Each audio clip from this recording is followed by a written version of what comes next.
qué luchamos? Serie de 7 documentales. Divide y conquistarás. División del Servicio Especial. Documental número 3.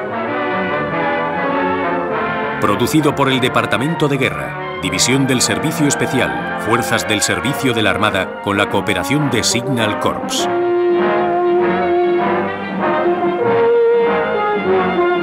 Este documental tratará el período en el que el ataque relámpago nazi alcanza su punto más alto y la traición nazi su punto más bajo. Como ya hemos visto, el 1 de septiembre de 1939, la Armada alemana, sin advertencia, utilizó su llamada Guerra Relámpago contra Polonia. El intento nazi de aplastar el mundo llevándolo hacia la esclavitud estaba en marcha. El 3 de septiembre el Reino Unido y Francia declararon la guerra a Alemania. El 27 de septiembre, los alemanes habían aniquilado Polonia y se encontraban con la recién llegada Armada rusa. Dispuestos a evitar una guerra a dos frentes, Alemania interrumpió su camino hacia el este y dirigió sus pasos hacia el oeste para tener un primer enfrentamiento con el Reino Unido y Francia. 6 años de experiencia de duro entrenamiento real de la batalla en España y Polonia habían hecho a la Armada alemana parecer invencible. Pero, ¿qué pasaba con los británicos y franceses? Echemos un vistazo en primer lugar a los británicos. Comenzaron desde el principio y poco a poco fueron creciendo. Pero no solo el Reino Unido había declarado la guerra. Canadá, Australia, Nueva Zelanda, Sudáfrica y la Commonwealth británica al completo estaban decididos a lograr la victoria sobre el hitlerismo y todo lo que significaba. Y el Reino Unido tenía un arma que los distinguía, la Armada Real Británica. Poco después de que se declarase la guerra, barrieron a la flota alemana en los mares del norte. Las unidades de la flota británica fueron enviadas a Suez, Malta, Gibraltar, el Canal de la Mancha y los mares del norte, bloqueando a Alemania. La conquista del mundo era imposible sin enfrentarse con el frío Reino Unido. ¿Cómo atacar y derrotar a la pequeña isla? Esa era la cuestión. No solo el Reino Unido era amigo de Alemania, sino también los pequeños países de Luxemburgo, Bélgica, Holanda, Dinamarca, Noruega y Suecia. La gente de estos países neutrales era pacífica, trabajadora y libre. Sabían que estaban en medio y temían por la violación de su neutralidad. Hitler también lo sabía. Sabía también que si estos países llegaban a aliarse, formarían una sólida barrera democrática contra la agresión nazi y la conquista sería bastante más difícil. Así que antes de actuar en esta área, utilizó otra arma, la distribución de propaganda que se utilizaba para confundirlos, para hacerles perder la fe, para dividir y conquistar. Contra todos los miedos de los habitantes de los pequeños países neutrales, desde el Ministerio de Propaganda alemana, Goebbels les dijo: Alemania no quiere la guerra en absoluto, son el Reino Unido y Francia quienes están causando los disturbios. Después llegó el turno de Hitler. En un discurso el 16 de octubre del 39 les hizo todo tipo de promesas específicas. A los daneses les dijo: hemos cerrado un pacto de no agresión con Dinamarca. A los noruegos les dijo: Alemania nunca ha tenido ningún conflicto con los estados del norte y no tiene ninguno hoy en día. A los holandeses les dijo: el Reich se esfuerza por mantener la tradicional amistad con Holanda. Y a los belgas anunció: el Reich no ha hecho ningún comunicado que pueda ser visto de modo alguno como una amenaza para Bélgica. Y mientras Hitler hacía estas promesas, sus generales estaban escogiendo fríamente y sin piedad a su primera víctima, Noruega. ¿Y por qué eligieron Noruega? Sus muchos y escarpados fiordos harían de excelentes bases submarinas desde las que los invasores podrían interferir en las líneas de abastecimiento británicas. Además de proporcionar a los nazis una base aérea fundamental. Esta era la base naval británica de Scapa Flow y esta la flota de bloqueo. En este momento, los bombardeos de la base alemana no podían llegar hasta allí. Si consiguen la base de la costa oeste de Noruega, harían la defensa británica fácil de bombardear. Pero no podía hacerse con Noruega sin hacerse primero con la pequeña Dinamarca, la Operación Weserübung. Así que en la tarde del 9 de abril de 1940, La armada alemana se hizo paso a través de las fronteras neutrales de la pequeña Dinamarca y en cuestión de horas habían ocupado el país entero. Al caer la noche, Dinamarca se presentaba como una nación destruida y los daneses condenados a la esclavitud. No más de 6 meses habían pasado desde que Hitler había anunciado: hemos cerrado un pacto de no agresión con Dinamarca, y los daneses no lo olvidarían. Mientras tanto, en Noruega, estos barcos de guerra alemanes se habían colado en las aguas neutrales del país y echado marras en todos los puertos principales noruegos. Semejaban embarcaciones civiles, pero si los noruegos hubiesen mirado en su interior con rayos X, esto es lo que habrían visto: el caballo de Troya de la antigua Grecia, reintroducido en el mundo contemporáneo con nuevas armas mortales. En el momento preciso en que los nazis ocuparon Dinamarca, estos aparentemente inocentes barcos cobraron vida.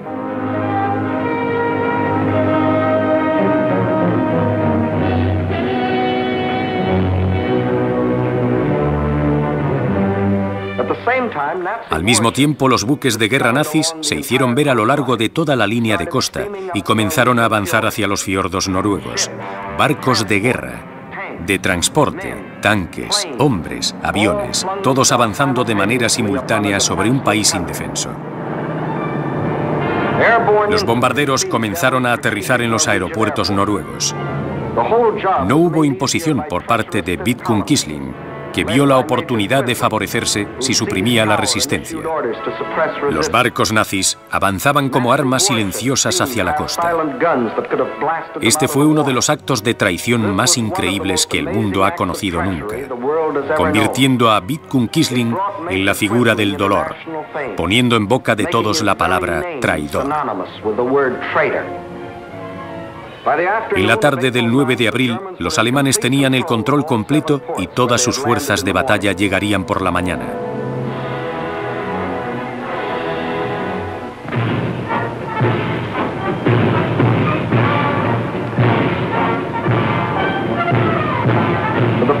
Por primera vez en más de 200 años, los noruegos vieron una armada invasora marchando por sus ciudades.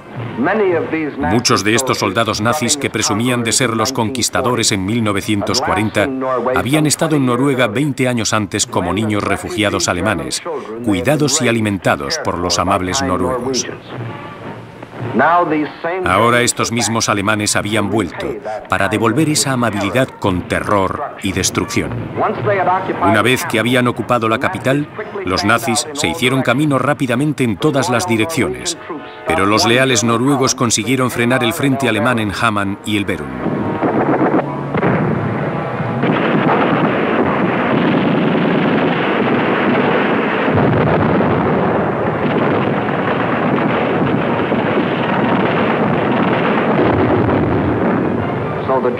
Así que los alemanes trajeron sus bombarderos.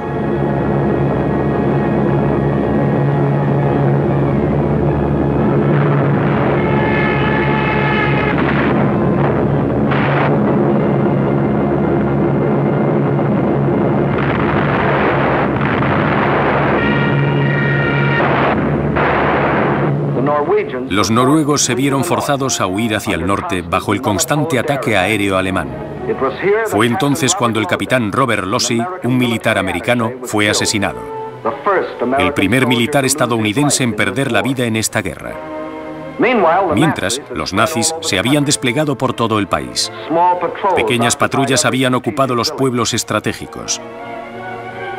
Las tropas aterrizaban en paracaídas en las cimas de las montañas.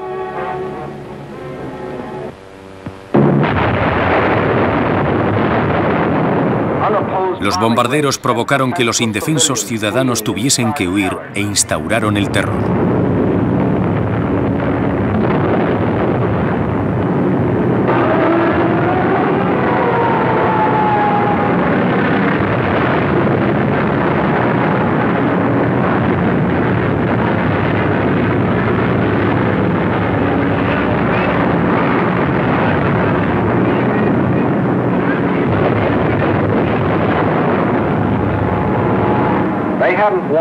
No habían querido la guerra.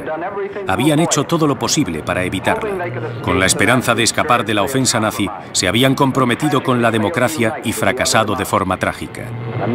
Ahora su fe se había desvanecido y se encontraban indefensos y solos. Antes de que los aliados pudiesen llegar al rescate, los alemanes habían tomado el control de todos los puertos principales. A pesar de ello, los contingentes británicos, franceses y polacos habían echado anclas en varios puntos de la costa noruega. Sus fuerzas desembarcaron en lugares del norte y del sur de Trondheim y consiguieron avanzar hacia la ciudad bajo el constante, pesado y prácticamente inevitable ataque aéreo alemán.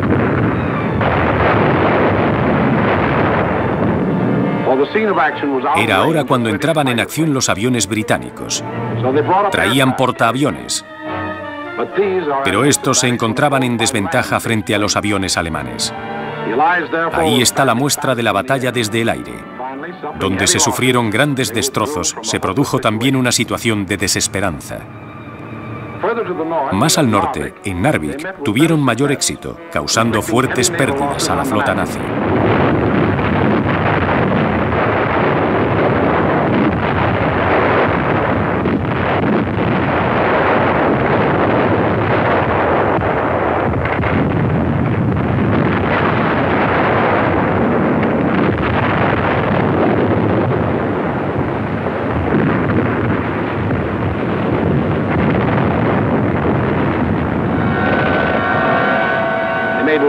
Hicieron aterrizajes y ocuparon la ciudad durante casi 2 meses.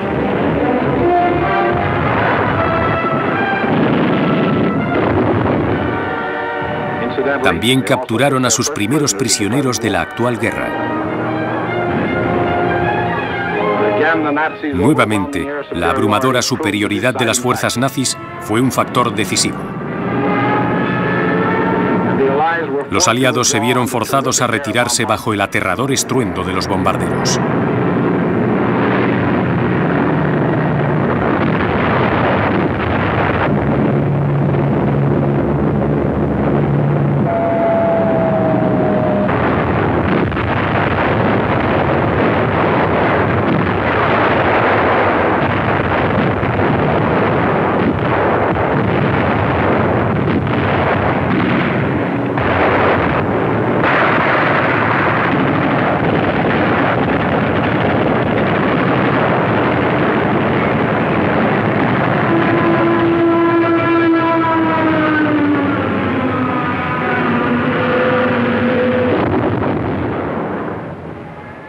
Los leales noruegos fueron abandonados con su desamparo, sus ruinas, sus muertos. A pesar de que 6 meses antes Hitler había dicho: Alemania nunca ha tenido ningún conflicto con los estados del norte y no tiene ninguno hoy en día. Los noruegos no lo olvidarían nunca. Y Hitler tenía ya otra victoria. Había secuestrado 2 países más. El mundo se sorprendía y a veces se asombraba de la eficiencia de aquel hombre. El gángster Dillinger también había sido eficiente.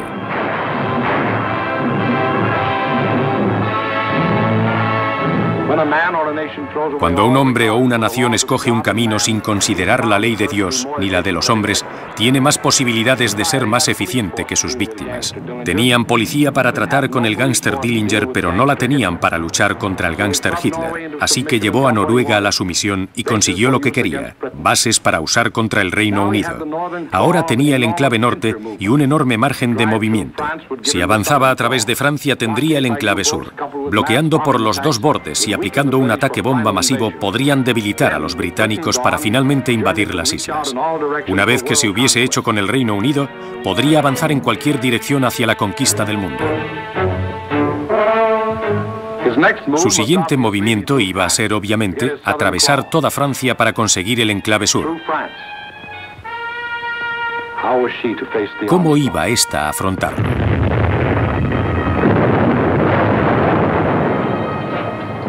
Estas escenas pertenecen a la historia. Sucedió en 1914. La Armada alemana, sin previo aviso, había aplastado a la neutral Bélgica, invadido Francia y llegado al río Marne a tan solo unos pocos kilómetros de París. Fuera de la capital se encontraban todas las reservas francesas, conduciendo hacia la batalla con el enemigo en cualquier vehículo en el que pudiesen desplazarse. La famosa Armada Taxi, aunque no era muy rápida. En el centro de las líneas francesas, la 9ª Armada Francesa, comandada por un general completamente desconocido hasta el momento. A él se le atribuye el 5 de septiembre de 1949 la siguiente frase: "Mi deber es movilizarme, mi posición es buena, la situación es excelente, yo ataco".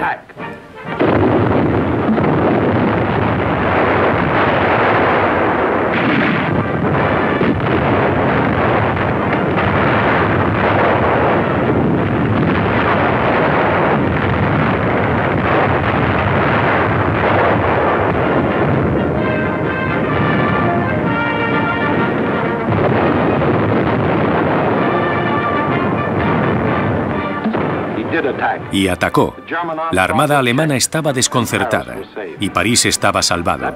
Este general, totalmente desconocido, enseguida fue nombrado comandante jefe, conoció a todas las armadas aliadas y trató con los alemanes derrotados el 11 de noviembre de 1918. Los franceses erigieron un monumento a este general, al mariscal Ferdinand Foch, cuyo lema era "Ataca, siempre ataca". Algo más tarde, los franceses habían erigido otro monumento para el ministro de guerra, André Maginot. Entre las ideas que simbolizaban estas dos estatuas, se creó una historia militar para contribuir al orgullo de la gran nación. Durante los tiempos de Foch, el espíritu orgulloso francés demandaba no menos que obtener la victoria y situó su fe en el ataque. Durante los tiempos de Maginot, el espíritu ya no más orgulloso se volcó en evitar la derrota y situó su fe en el cemento.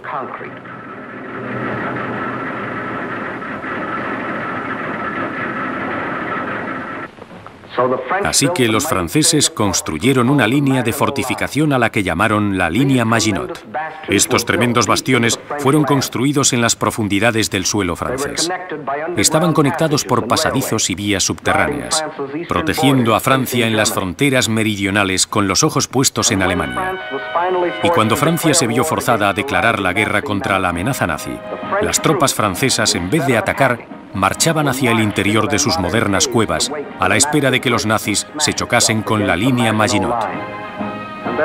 Sus generales, encabezados por el mariscal Pétain, anunciaron con orgullo: "Quien sea que haga el primer movimiento en esta guerra tendrá ventaja". Pero Hitler no se acercó a la línea Maginot. Ese fue el error de Francia, pues por el contrario atacó el punto débil. Hitler sabía que los franceses estaban intentando evitar la guerra en vez de prepararse para ella. Esa información fue una de sus mejores armas. Sabía que tenían aviones, pero también sabía que no eran adecuados.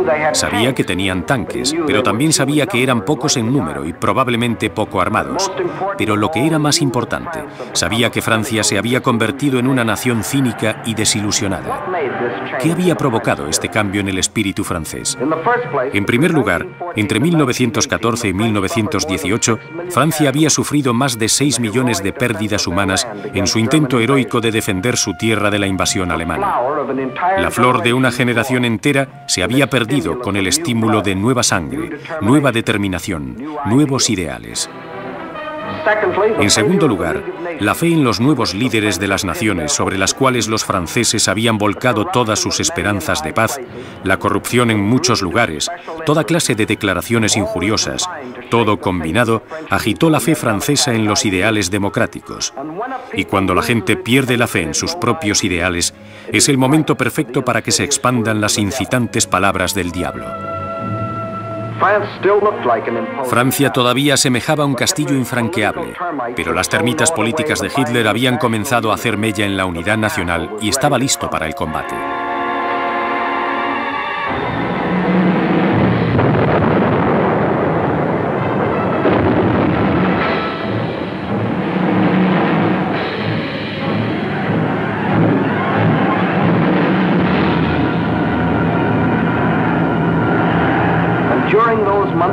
Durante esos meses de inactividad militar, la que llamamos la guerra de broma, una incesante variedad de propaganda alemana cruzaba las tranquilas aguas de la línea para afectar a los soldados en la línea nacional.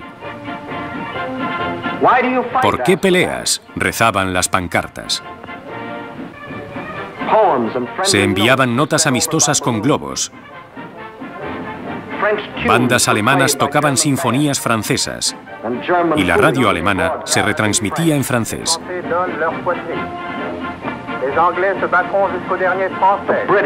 Los británicos lucharían hasta que se derramase la última gota de sangre francesa.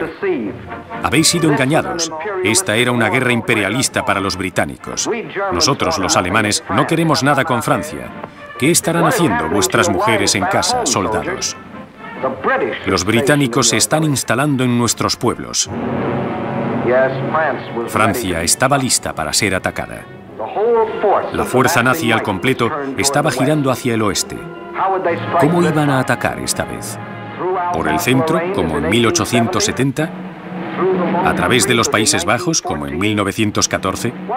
¿Cuál era el modelo de conquista del 1940? Los franceses consideraban la línea Maginot inexpugnable y aún así creían que los alemanes iban a intentar de nuevo un movimiento a través de los Países Bajos, como en 1914. Pero incluso después del ataque de Hitler en Escandinavia, Holanda y Bélgica, manteniendo la esperanza, todavía se mantenían neutrales. Así que los franceses concentraron 78 divisiones en la frontera de Bélgica, 17 en la línea Maginot, 10 divisiones en la frontera italiana por si acaso Mussolini avanzaba y 3,5 en la frontera española como medida de seguridad. Los británicos tenían 10 divisiones en la frontera con Bélgica. La estrategia de los aliados en caso de un ataque contra estos pequeños países era mover su armada como una barrera bisagra hacia Bélgica. Este frente estaba protegido por los bosques de los Ardenes, una zona de montaña y madera cubierta por riachuelos, montones de senderos estrechos y puentes demasiado débiles para el paso de la maquinaria militar. Las primeras estrategias francesas estimaron los bosques de los Ardenes imposibles para las fuerzas militares. Como se verá más adelante, este fue uno de los mayores desastres de toda la historia militar. Esta era la situación el 9 de mayo de 1940.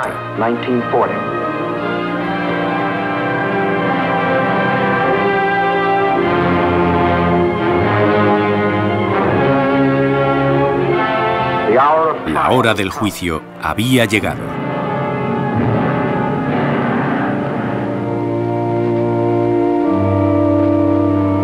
Los que apoyaban la democracia rezaban por fuerza para enfrentarse al huracán de terror que se avecinaba.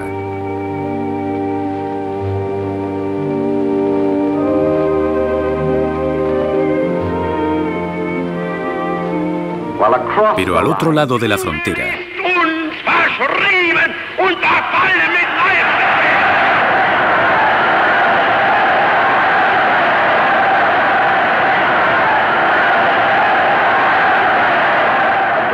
el delirio poseía a la nación alemana.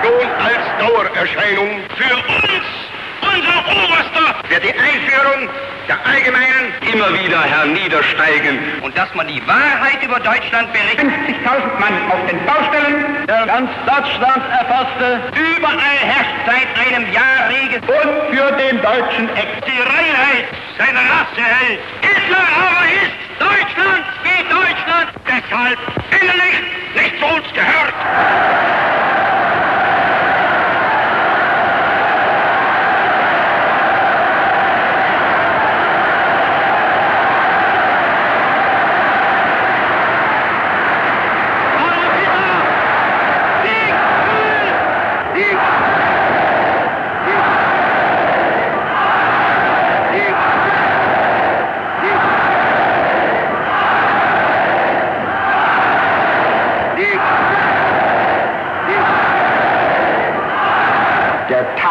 Había llegado el momento.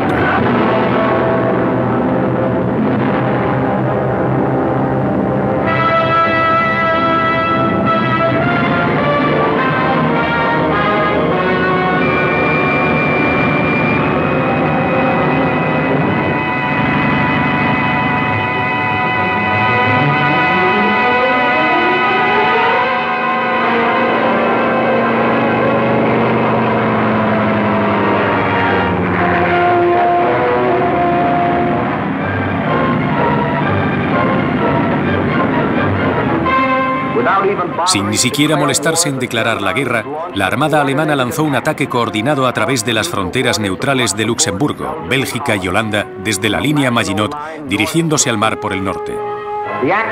La acción a través del frente al completo se hizo de forma simultánea, pero veámosla uno por uno. Primero, veamos lo que sucedió con Holanda.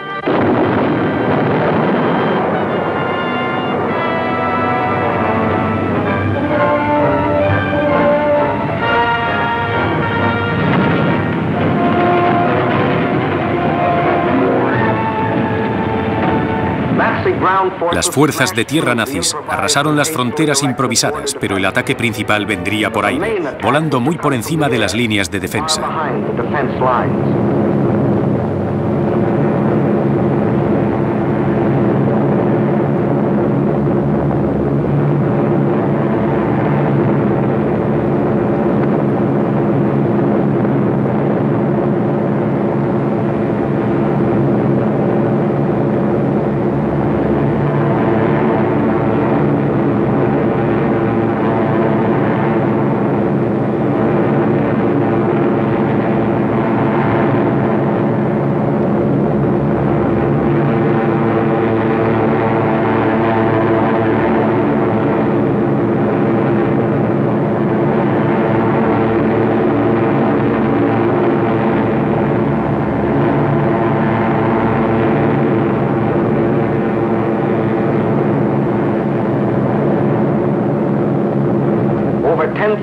Cerca de 10.000 tropas aterrizaron de esta manera.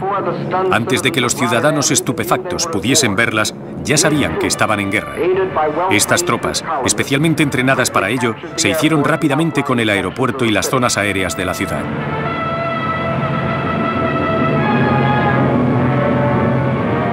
Mientras tanto, las columnas de la Armada estaban cruzando el país a la carrera. Se apuraban para prevenir la destrucción de senderos y puentes vitales. Estas fuerzas se unieron a los paracaidistas que habían tomado tierra en Rotterdam. Los holandeses estaban condenados a la derrota.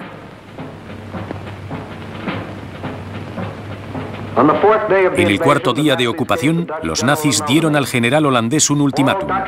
Toda resistencia holandesa debe cesar, o Rotterdam será bombardeada hasta el exterminio.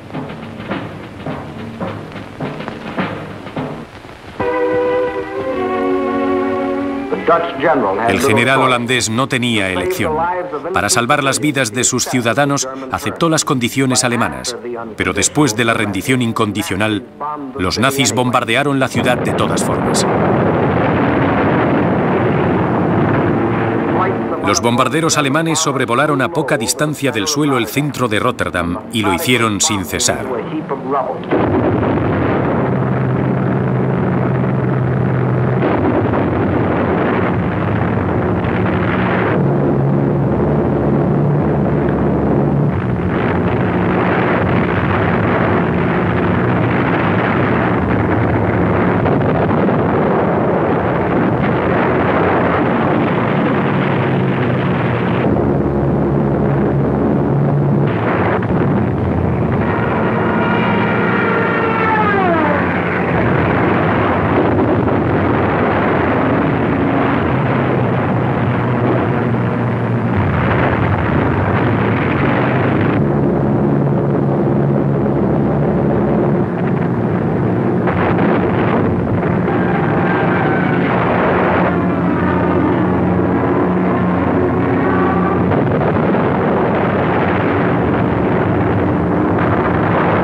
Una de las exhibiciones de traición más brutales y entristecedoras que el mundo había visto nunca. Alrededor de 30.000 hombres, mujeres y niños fueron asesinados en el espacio de 9 minutos. Solo 6 meses después de que Hitler dijese: el Reich se esfuerza por mantener la tradicional amistad con Holanda. Los holandeses no lo olvidarían nunca. Mientras, en Bélgica, las fuerzas de la guerra relámpago nazi, al completo, se disponían a cruzar estas fronteras neutrales.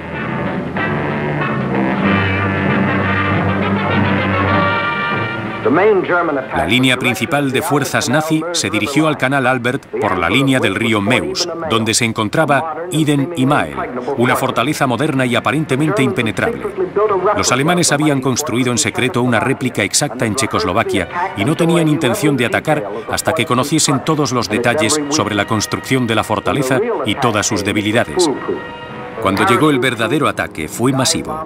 Paracaídas, bombarderos, ingenieros de batalla especialmente adiestrados, todos trabajando juntos como un equipo bien entrenado.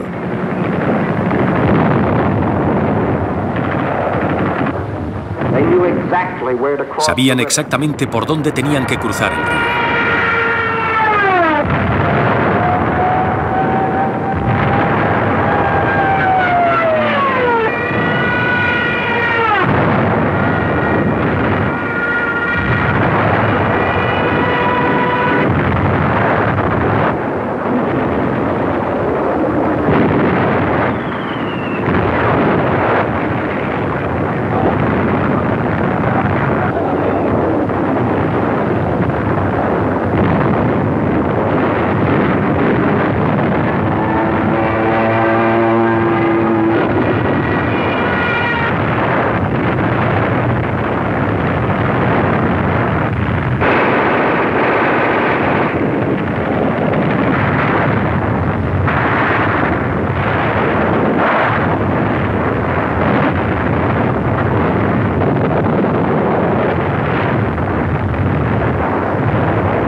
Se puede comprobar que este ingeniero sabe perfectamente dónde tiene que colocar esta carga explosiva para destruir el fuerte.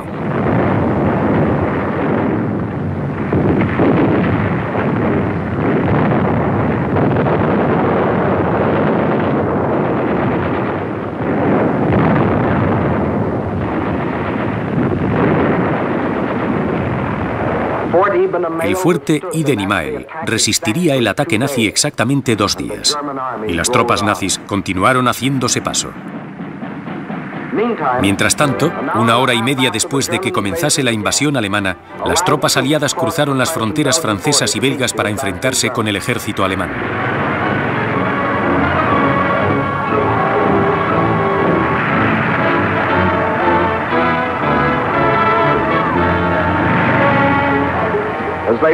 Mientras se apresuraban por cruzar Bélgica para llegar a su posición de defensa, se encontraron con un obstáculo que no habían tenido en cuenta: los refugiados.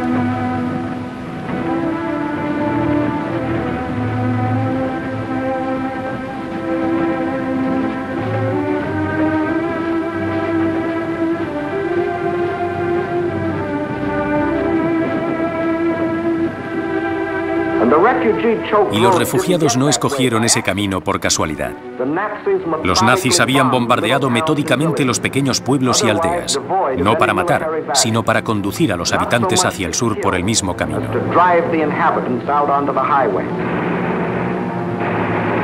Después, con la ayuda de expertos en artillería, los nazis bombardearían la zona para acorralarlos y dirigir a las tropas aliadas hacia sus tropas.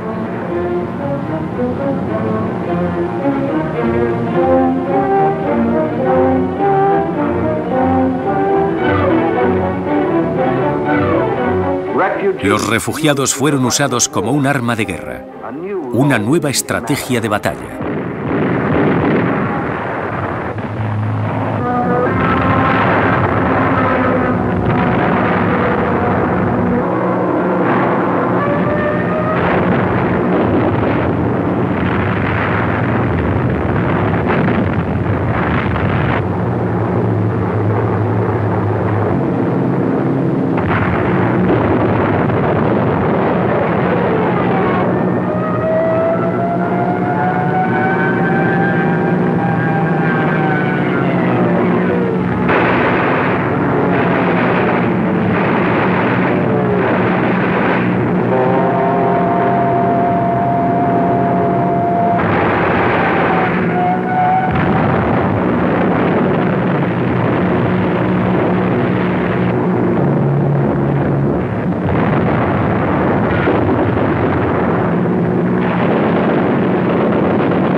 Hoy no hay colegio, reza la pizarra. De todas formas, los niños están ocupados en otros menesteres.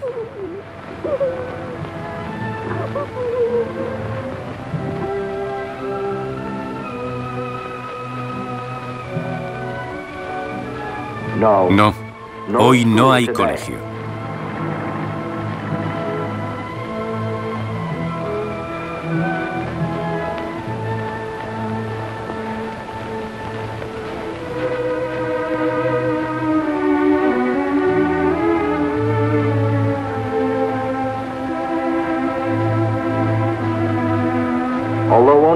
A pesar de que 6 meses antes Hitler había anunciado: el Reich no ha hecho ningún comunicado que pueda ser visto de modo alguno como una amenaza para Bélgica. Los belgas no lo olvidarían nunca. ¿Y qué pasa con los aliados? Estaban convencidos de que los alemanes atacarían Bélgica y Holanda con el frente principal y, de acuerdo con lo planeado, utilizarían sus soldados como una barrera en Bélgica. Pero, sin embargo, atacaron ambos países con un solo grupo reducido. La mayor parte de las tropas fueron enviadas a donde los aliados menos lo esperaban, a través de los bosques de los Ardenes.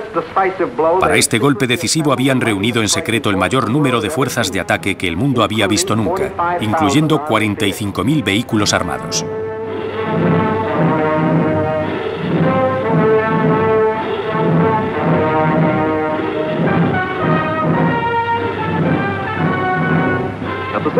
Al mismo tiempo que las horribles fuerzas armadas se enfrentaban en Holanda y Bélgica, esta columna comenzó a moverse.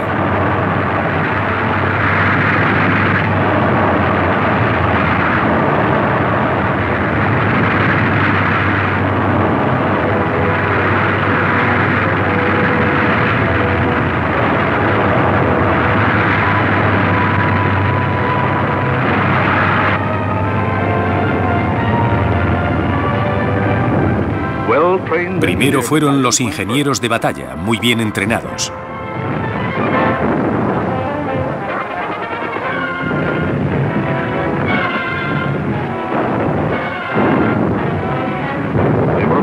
Eran cubiertos por patrullas aisladas.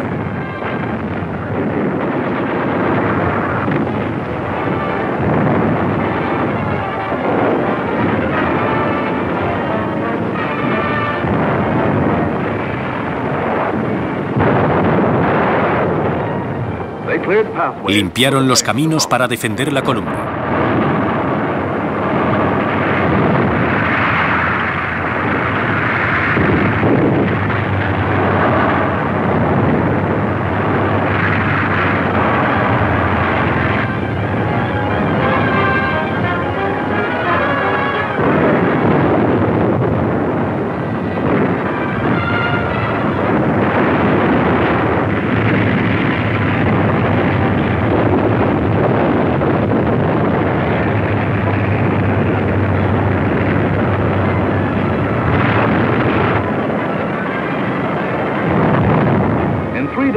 En 3 días, las fuerzas armadas alemanas llegaron al río Meuse, 2 días más rápido de lo que las tropas francesas creían. Fuese como fuese, los alemanes debían enviar la otra parte de la artillería antes de intentar cruzar el río, pero los nazis tenían un nuevo tipo de artillería, los cohetes V1 y V2. Después llegaron hasta la posición francesa a través del río Meuse.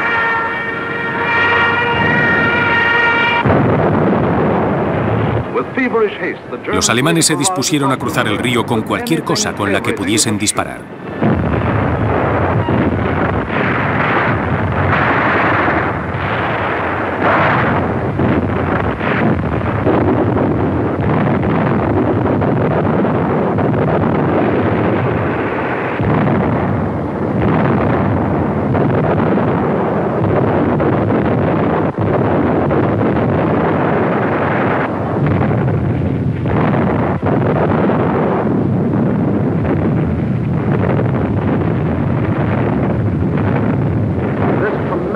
Esta tremenda concentración de ataques continuó durante toda la noche.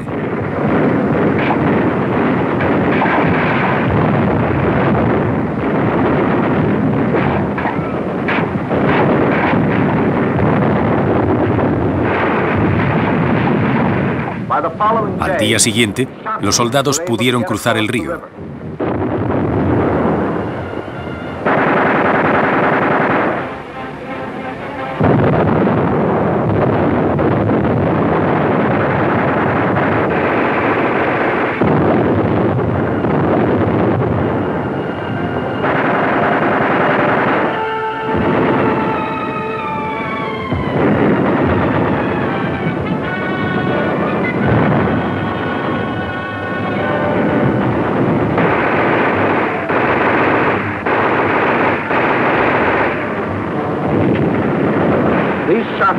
Este primer grupo mantuvo la posición hasta que los ingenieros trajeron los tanques y construyeron puentes.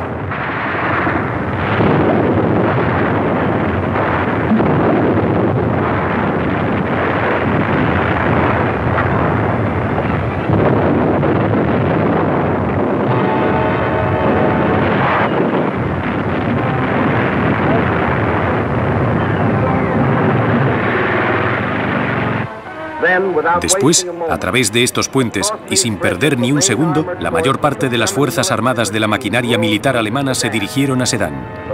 Esto permitió que pudiesen circunvalar el sistema fortificado francés.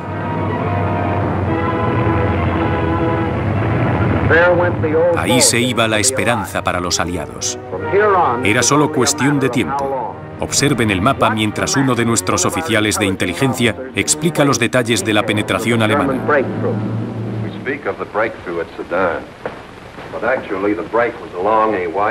Barcos de pesca, remolcadores, yates, cualquier cosa con la que se pudiese navegar.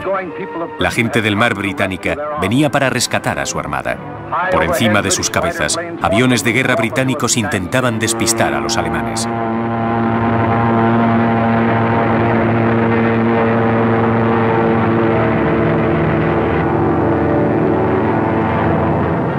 Mientras, en tierra, pequeñas unidades suicidas aliadas contuvieron el ataque alemán durante el tiempo suficiente hasta que el milagro de Dunkerque tuvo lugar.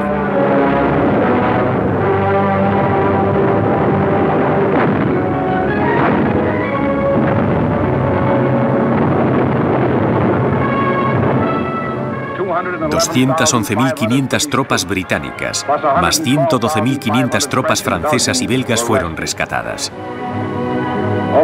Alrededor de 300.000 soldados, totalmente convencidos de volver con nuevas herramientas, nuevas armas para expulsar a los odiados nazis fuera de este mundo. Aquellos hombres eran libres y sabían que cuanto más alto fuera la subida, más fuerte sería la caída. En aquel momento, un hombre conocido por todos se encontraba visitando a los británicos, Winston Churchill, que había advertido durante un año entero al mundo sobre Alemania. Mientras tanto, la situación que encaraba Francia era casi desesperanzadora en términos de situación militar. Se habían perdido 2/3 de la armada francesa, había menos de 50 divisiones para defender un frente de 320 kilómetros de largo y que comprendía desde la línea Maginot hasta el mar. Y tras esa línea delgada no había más reservas. Las familias parisinas enviaron a sus hijos al sur, rogando que algún milagro los mantuviese a salvo.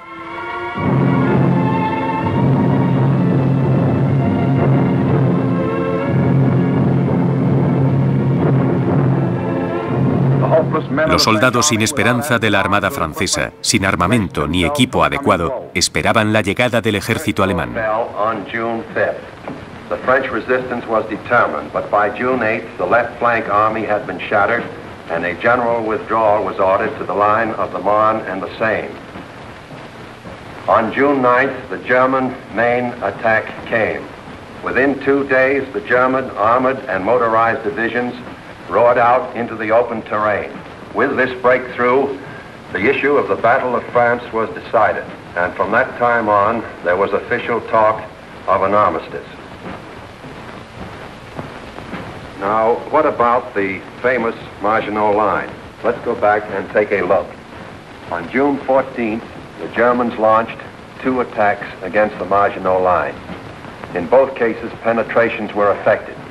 But we must remember that this was against fortifications defended by men devoid of hope. Mientras tanto, Mussolini, pensando en su seguridad, envió sus divisiones a través de las fronteras. The hand that held the dagger has struck it into the back of its neighbor.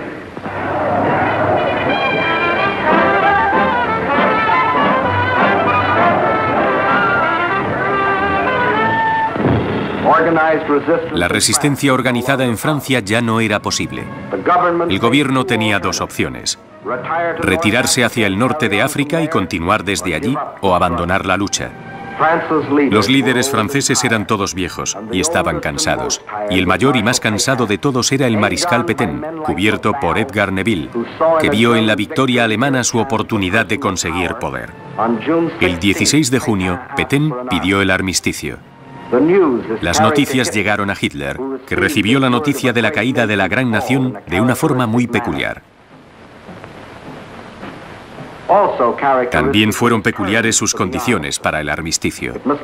Debía ser firmada en un vagón situado en el lugar en el que el mariscal Foch había vencido a los alemanes durante la Primera Guerra Mundial.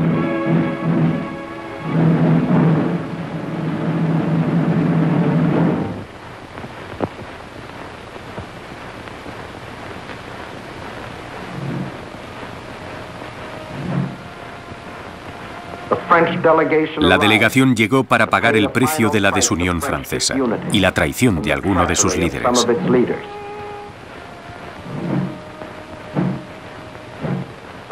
El precio final, un precio que estaba por venir. Los franceses no lo olvidarían nunca. Más de las 3/4 partes del país iban a ser anexionadas al régimen alemán y debían ser controladas por un gobierno francés que Hitler aceptase. Los franceses deberán pagar 400 millones de francos al día por la ocupación de la Armada nazi. Se iba a aplicar un impuesto a los franceses de 400 millones de francos diarios para apoyar la ocupación de la Armada alemana. Casi 2 millones de presos de guerra franceses fueron llevados a Alemania y retenidos en campos de concentración como rehenes para trabajar como esclavos o morir de inanición, tuberculosis u otras enfermedades. Separaron a los hombres de sus familias de forma permanente para que decreciese la población y eliminar a Francia como una potencia en generaciones futuras. Los ciudadanos franceses, hombres, mujeres y niños, debían trabajar como esclavos en granjas y fábricas para la superior raza aria o morir de hambre. Habrá una clase de sujetos de razas extranjeras. No dudemos en llamarlos esclavos. Los niños franceses crecerían alimentándose con comida tan inadecuada que algunos de ellos llegarían a los 12 años sin que les hubiesen salido los dientes nuevos. Y si había algún intento de protestar contra estas restricciones, miles de ciudadanos franceses inocentes serían ejecutados. Este fue el precio que los franceses pagaron al firmar el armisticio. Y el jefe supremo de la supuesta raza superior debía ir a París para recorrer las calles de la que en su día fue la ciudad de las luces. Se puede comprobar que aquí no hay una multitud para dar la bienvenida al nuevo orden.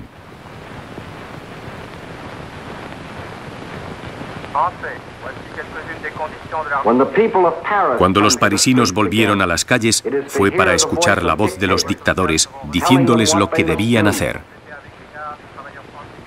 cómo debían vivir, qué debían decir, qué debían pensar, diciéndoles cómo ser esclavos.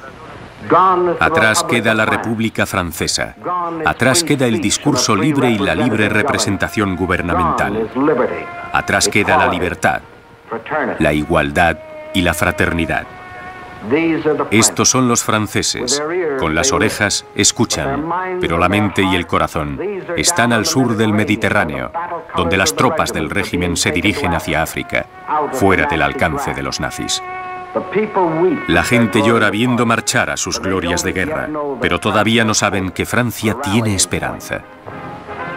Hay un punto de inflexión. Charles de Gaulle, un soldado formado en la tradición del general Foch, no se rinde.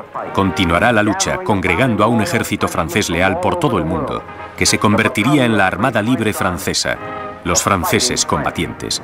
Sí, la gente lloraba mientras veía los colores de su bandera marchar, sin saber que 2 años más tarde, esas mismas banderas volverían a estar en el norte de África, al lado de las barras y estrellas, al lado de la bandera británica.